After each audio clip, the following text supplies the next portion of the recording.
नमस्कार, मैं भरत सिंह स्वागत करता हूं आपका एस्ट्रोलॉजिक्स में। आज का जो हमारा टॉपिक है वो बहुत ही इंपॉर्टेंट है, क्योंकि इससे आपको पता चलेगा कितनी ज्यादा इंपॉर्टेंस सूर्य प्लैनेट रखता है हमारे जीवन में। इसीलिए इस वीडियो को बिल्कुल भी मिस मत कीजिएगा, पूरा वीडियो देखिए। और अगर आपने चैनल को अभी तक सब्सक्राइब नहीं किया है तो इसे जरूर सब्सक्राइब कर लीजिए। तो आइए शुरू करते हैं।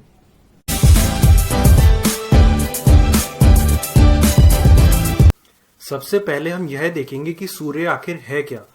सूर्य ग्रह है ऊर्जा। ऊर्जा मतलब यह है सोल। अब आप कहेंगे सोल का क्या मतलब है। सोल, देखिए मैं अध्यात्म की बात नहीं कर रहा हूं, मैं इससे कनेक्ट करूंगा अभी, आप पूरा डिस्कशन ध्यान से सुनिए। सोल का मतलब है ये है आपकी वाइटल फोर्स, यानी कि प्राण शक्ति। अब प्राण वायु यानी कि प्राण शक्ति होती क्या है। देखिए, जब एक नवजात शिशु का जन्म होता है तो उसमें श्वास का संचार जब होता है जब पहली बार उसका दिल धड़कता है। इसीलिए सूर्य का जो स्थान है उसे हमारा हृदय भी बताया गया है। इससे अगर हम थोड़ा आगे बढ़े तो सूर्य को अग्नि का भी कारक माना गया है। हमारा जो पाचन तंत्र होता है, हमारी जो जठर होता है, हमारी जो स्टमक होती है, उसमें अग्नि रहती है, जो कि हम जो भोजन ग्रहण करते हैं उसको वो एब्जॉर्ब करने में, डाइजेस्ट करने में मदद करती है। तो सूर्य जो है उसकी लोकेशन हमारा डाइजेस्टिव सिस्टम यानी कि हमारी जठर की अग्नि भी माना गया है। इसके आगे हम थोड़ा और आगे बढ़ते हैं तो सूर्य किसको रिप्रेजेंट करता है। सूर्य रिप्रेजेंट करता है सेंटर को, और हड्डियों को भी रिप्रेजेंट करता है, केंद्र और हड्डियों को। तो इनको अगर हम मिला के देखें तो हमारी जो रीढ़ की हड्डी होती है वो भी सूर्य से देखी जाती है। और मान लीजिए रीढ़ की हड्डियों से जुड़ी हुई कोई बीमारी है, स्कोलियोसिस वगैरह, वो भी सूर्य से देखी जाती है। और सूर्य क्या रिप्रेजेंट करता है। सूर्य है प्रकाश, इसीलिए हमारी नेत्रों की ज्योति को भी रिप्रेजेंट करता है। अगर मान लीजिए आपकी कुंडली में चंद्र भी काफी कमजोर है तो हो सकता है कि आपको कम उम्र में काफी ज्यादा नजर का चश्मा लग जाए, या फिर आपको कैटरैक्ट या फिर मोतियाबिंद जैसी समस्याएं भी हो सकती हैं। और इसके हम आगे बढ़ते हैं तो सूर्य और क्या रिप्रेजेंट करता है। सूर्य आपके पिता का भी कारक माना गया है। देखिए, जिस तरीके से पिता अपने बच्चे को बचपन में डिसिप्लिन में रखता है, अनुशासन में रखता है, उसे टाइम पे उठाता है, सुलाता है, उसी तरीके से सूर्य भी अनुशासन, स्ट्रिक्टनेस, डिसिप्लिन, इनका कारक माना गया है।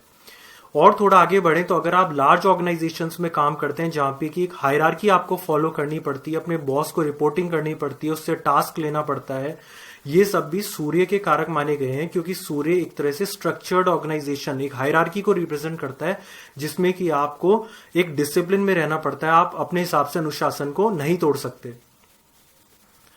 अगर और इसके हम आगे बढ़े तो सूर्य की काफी इंपॉर्टेंस है आपकी लाइफ में, और इसकी इंपॉर्टेंस समझाने के लिए मैं आपको वापस से हमारे डाइजेस्टिव सिस्टम या फिर जठर की अग्नि पे लेके आ जाऊंगा।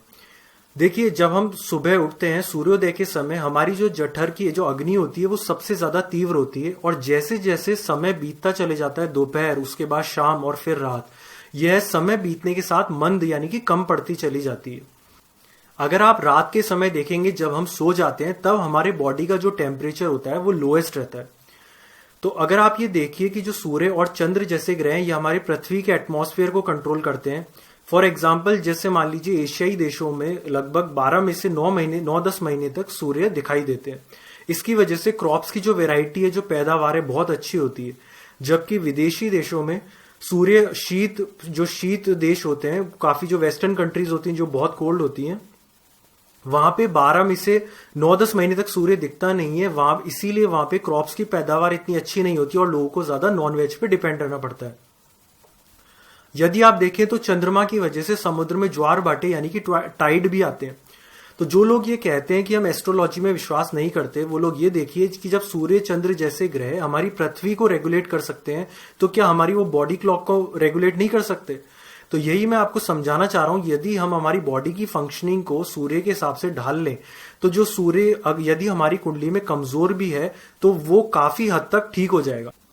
कुंडली के नजरिए से देखा जाए तो हम ये देखेंगे कि सूर्य की स्थिति क्या है। सूर्य कौन सी अवस्था में है, क्या वो युवावस्था में है, क्या वो मृत अवस्था में है, क्या वो वृद्धावस्था में है, वो कौन से तरीके के साइन में बैठा हुआ है, राजसिक साइन में बैठा है, तामसिक साइन में बैठा है, या फिर सात्विक साइन में बैठा है।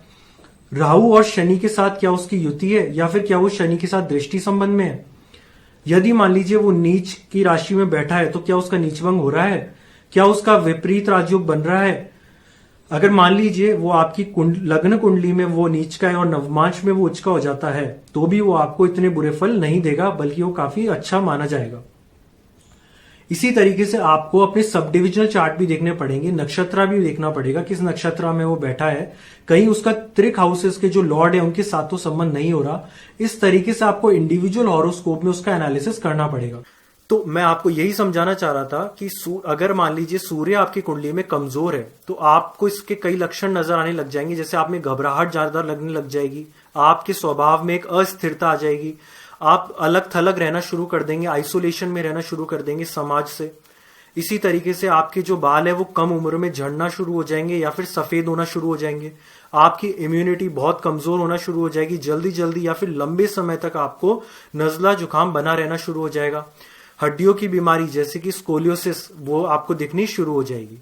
तो सबसे पहले मैं आपको यही समझाना चाह रहा था, यदि ये जो सूर्य और चंद्रमा इनके हिसाब से जब ये हमारे एटमॉस्फेयर को कंट्रोल करते हैं, तो क्यों ना हम अपनी बॉडी क्लॉक को भी इनके अनुसार ही ढाल लें। अगर हम इनके हिसाब से ढलना शुरू हो जाएंगे तो यकीन मानिए हमारी आधी समस्या तो ऐसे खत्म होना शुरू हो जाएंगी। क्योंकि जैसे मैंने पहले भी कहा कि सूर्य क्या है, आपकी वाइटल फोर्स है, आपकी एनर्जी है। अगर आपकी वाइटल फोर्स ही कमजोर हो जाएगी तो जो आपकी डे टू डे प्रॉब्लम्स हैं, छोटी मोटी प्रॉब्लम्स भी आपको बड़ी नजर आने लग जाएंगी।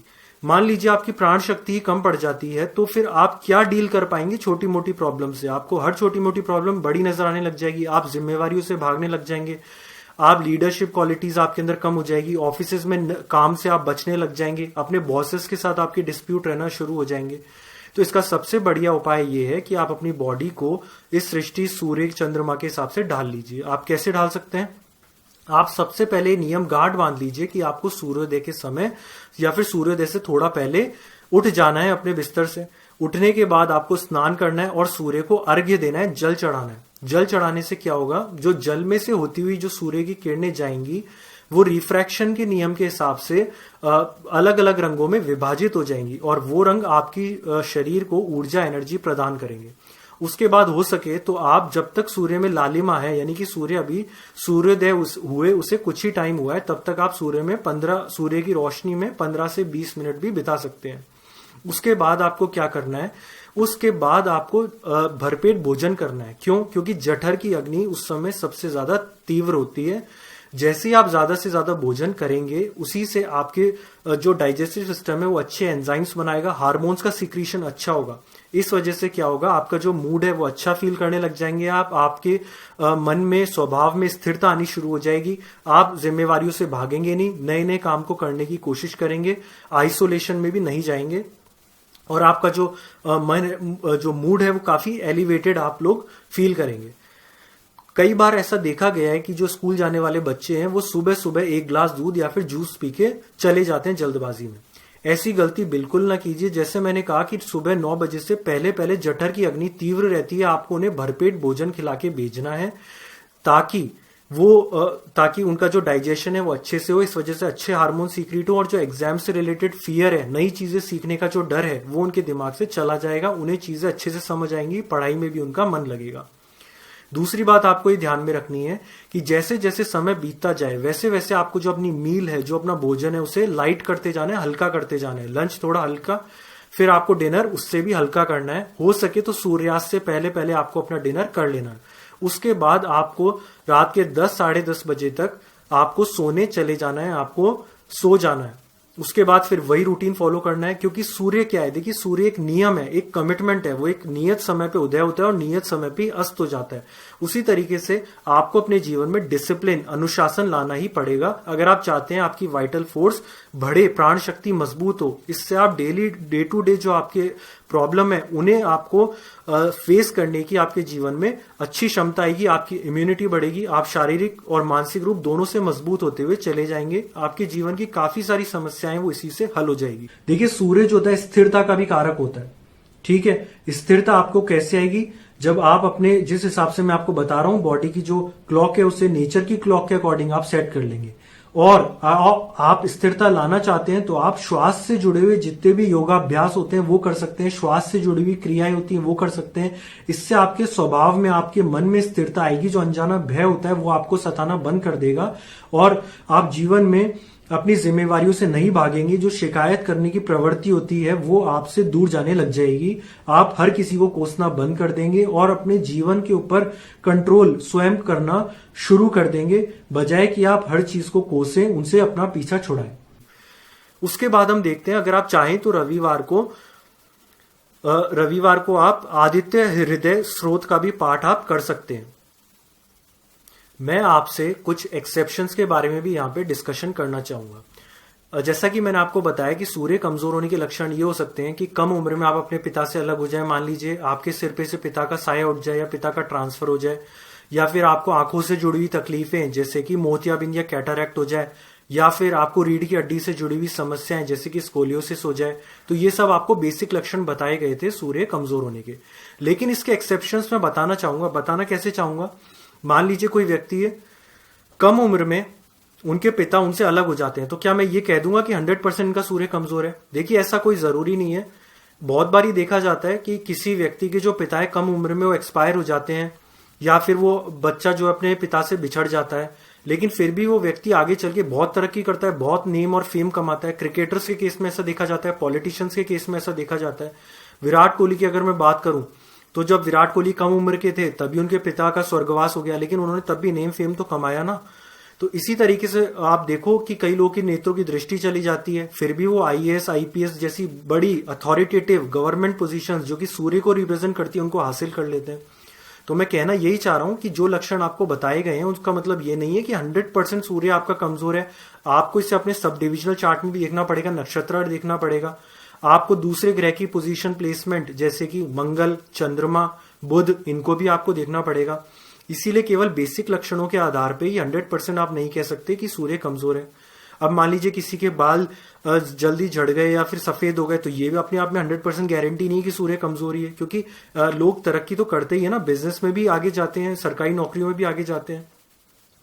कुछ लोग ये कहते हैं कि अगर आपका सूर्य मजबूत है तभी आप आईएएस आईपीएस जैसी बड़ी अथॉरिटेटिव नौकरियां कर पाएंगे। देखिए, ये आधा सत्य है। मैं कहना चाहूंगा केवल सरकारी नौकरी मिलना सूर्य का कारक नहीं माना जाएगा। अगर आप बड़ी प्राइवेट कंपनीज में जो सीईओज के पोजीशन देखें, चीफ एग्जीक्यूटिव ऑफिसर्स की, डायरेक्टर्स की, जैसे मान लीजिए गूगल के सीईओ है सुंदर पिचाई, तो इनकी कुंडली में भी तो सूर्य कहीं ना कहीं मजबूत रहा होगा। तो अगर आपको सरकारी नौकरी नहीं मिल पाती या नहीं जा पाते, तो ये भी अपने आप में फाइनल एविडेंस नहीं है कि आपका सूर्य कमजोरी है। ठीक है, तो इसका मतलब क्या है, बड़ी जो अथॉरिटेटिव, बड़ी जो नेम और फेम वाली पोजीशंस है वो भी किससे देखी जाती हैं? सूर्य से देखी जाती हैं। अगर आपकी कुंडली में सूर्य बहुत मजबूत है तो हम अक्सर ऐसा देखते हैं कि बड़े जो पॉलिटिशियंस होते हैं वो भी इससे देखे जाते हैं, जो बड़े क्रिकेटर्स हैं जो नेम और फेम कमाते हैं वो भी इसी से देखा जाता है। इसके अलावा आप बड़ी अथॉरिटेटिव पोजीशंस पे आप काम करते हैं, चाहे प्राइवेट चाहे गवर्नमेंट, वो भी इससे देखी जाती है। पावरफुल पोजीशंस में आप काम करते हैं।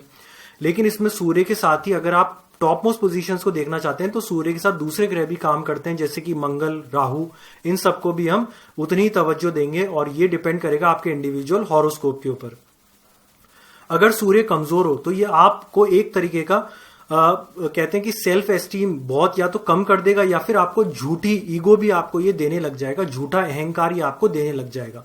अगर हम बात करें तो ये इम्बैलेंस कर देता है, या तो बहुत ही कम कर देता है या बहुत ही ज्यादा कर देता है, जरूरत से ज्यादा कर देता है। ये भी इसके सूर्य के कमजोर होने के लक्षण देखे जाते हैं। अब मान लीजिए बहुत लोग ऐसा कहते हैं कि कोई पॉलिटिशियंस हैं या फिर कोई भी ऐसी बड़ी अथॉरिटी पे काम करने वाले लोग हैं जिनके ऊपर कोई डिस्प्यूट चल जाते हैं या फिर वो जेल में चले जाते हैं, तो क्या वो अपने आप में कंक्लूसिव या फाइनल है कि उनकी सूर्य खराब है? देखिए, सारी चीजें टाइमिंग के ऊपर डिपेंड करती हैं, दशा के ऊपर डिपेंड करती हैं। मान लीजिए आपका सूर्य अच्छा है, फिर भी कोई ना कोई दशा ऐसी आएगी जिसमें कि आपको अपने करियर में बहुत ही ज्यादा जो मुश्किलात का सामना करना पड़ेगा। उन केसेस में ही देखा गया है कि ऐसे पॉलिटिशियंस को, फॉर एग्जांपल पी चिदम्बरम को, जो कि इतने पढ़े लिखे हैं और पॉलिटिक्स में उनका काफी नाम भी रहा है, केंद्रीय मंत्री रहे हैं, उनको भी जेल जाना पड़ गया। तो केवल एक घटना के आधार पे आप ये जजमेंट नहीं दे सकते कि इसका सूर्य खराब है। आपको उसकी प्रॉपर दशा देखनी पड़ेगी, नक्षत्र देखना पड़ेगा, गोचर देखना पड़ेगा। उसी के हिसाब से आप प्रेडिक्ट कर पाएंगे कि कब किसी व्यक्ति के जीवन में कौन सी घटना घटित होगी। अंत में मैं यही कहना चाहूंगा कि सूर्य ही आपके प्राण है, सूर्य ही जीवन है। इसको मजबूत करिए, इसके हिसाब से ढलिए, अपना लाइफस्टाइल चेंज कीजिए, अपने रूटीन को इसके हिसाब से डालिए, तो आपके जीवन में काफी कुशल मंगल हो जाएगा आपका जीवन, और आपको जीवन जीने में रोजमर्रा की जो चुनौतियां हैं उन्हें पार करने में काफी आसानी होगी। इसके बाद आप जीवन में आगे तरक्की करने की सोच सकते हैं, लेकिन सबसे पहले जरूरी है सूर्य ग्रह का सही होना, और अगर सही नहीं है तो इसको आप सही कर सकते हैं उन उपायों के द्वारा जो कि हमने इस वीडियो में डिस्कस किए। नेक्स्ट वीडियो में हम मिलेंगे एक और इंपॉर्टेंट टॉपिक के साथ, लेकिन मैं फिर से याद दिला दूं आपको, चैनल जरूर सब्सक्राइब कर लीजिए और वीडियो को भी शेयर कीजिए। Thank you so much.